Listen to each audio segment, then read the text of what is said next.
Hey there, it's Christy Richardson from Bloom to Last, your premier design and event production company in West Virginia, Maryland, and the DC area. I thought it would be a little fun to, over the holiday break, create a impromptu New Year's Eve party table. So I wanted to walk you through what I had come up with, and I spent about 4 days on this design, and I kind of challenged myself not to have to spend any money on this table. Now, there's kind of a reason I decided to do that. One, I'm here with my family over the holidays and didn't want to have to be out and about running around. But two, I wanted to show how amazing my work is, even though I'm on a restricted budget, and the power that design really has when you take the time to put all the details together. So very briefly, I'm going to walk you through.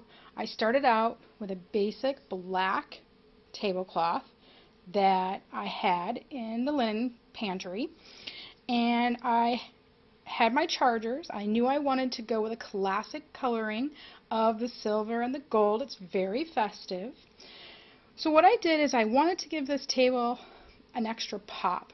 And I will be honest, I played with it several days to try to get all the colors to balance and work together. But I grabbed some ribbon, and this is actually a ribbon I had bought several seasons ago.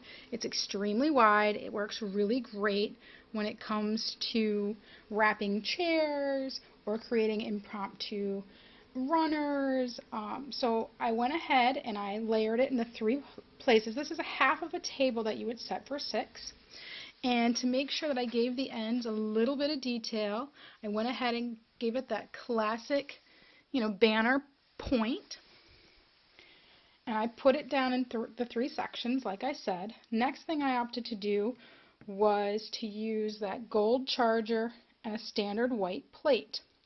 And I played with it, and I played with it, and I had different colored napkins I pulled out, and originally I had silver napkin rings, and I decided on the gold. It is a two-tone gold, so a little bit of a darker kind of a color.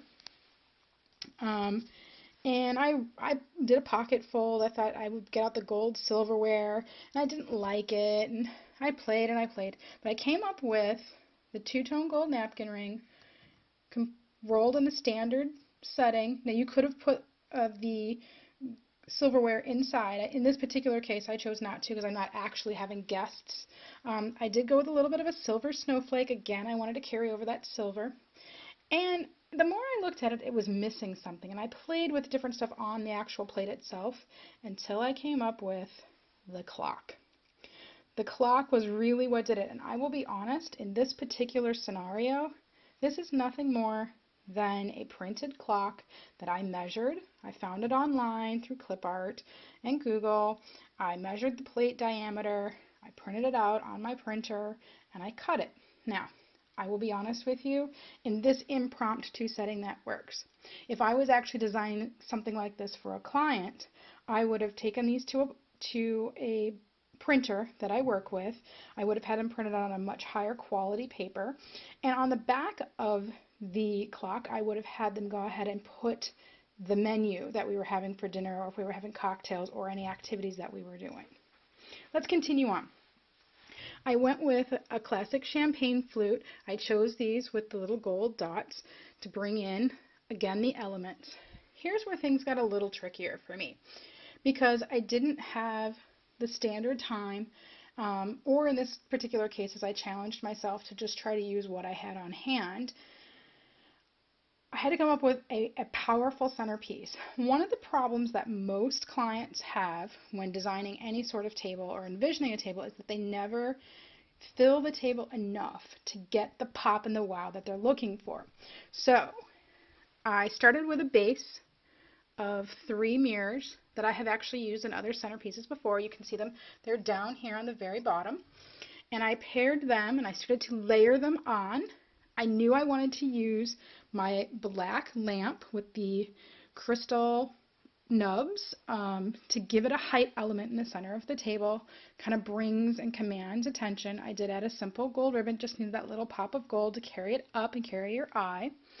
I then played, and I actually started out with candlesticks. And I didn't like it because it left me no place to put my amazing champagne or my goodies in this particular case.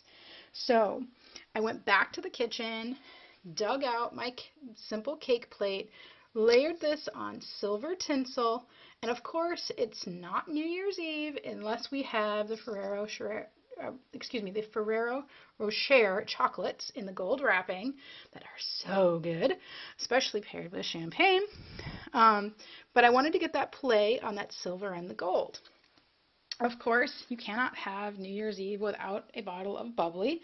In this particular case, it's a sparkling wine. I grabbed it out of the liquor cabinet.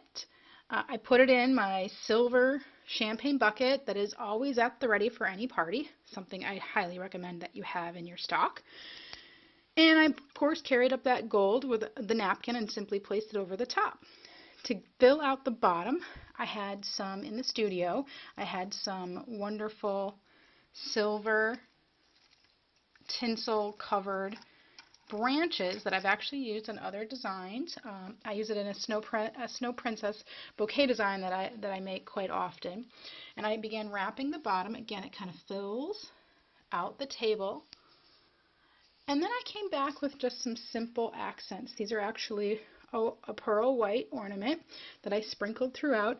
These are actually fun little glasses, drinking glasses.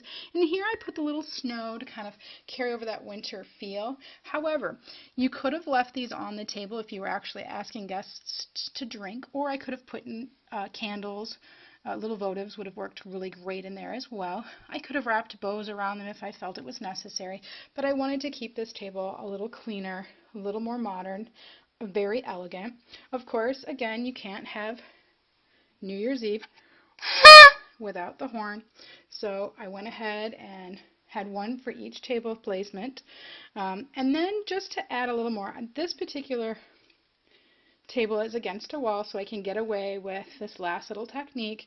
I went ahead, grabbed some picture frames again, found a great clock, New Year's Eve festive, printed it out and stuck it up there.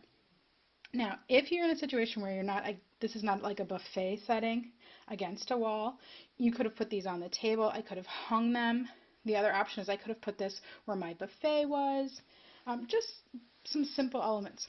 Now, imagine if after 4 days I came up with something so elegant, yet so grand, and on target and on budget, what I could do for you, your event, or your wedding, and having your budget. It really makes you wonder. I'm excited to bring you more designs as the 2014 year rings in.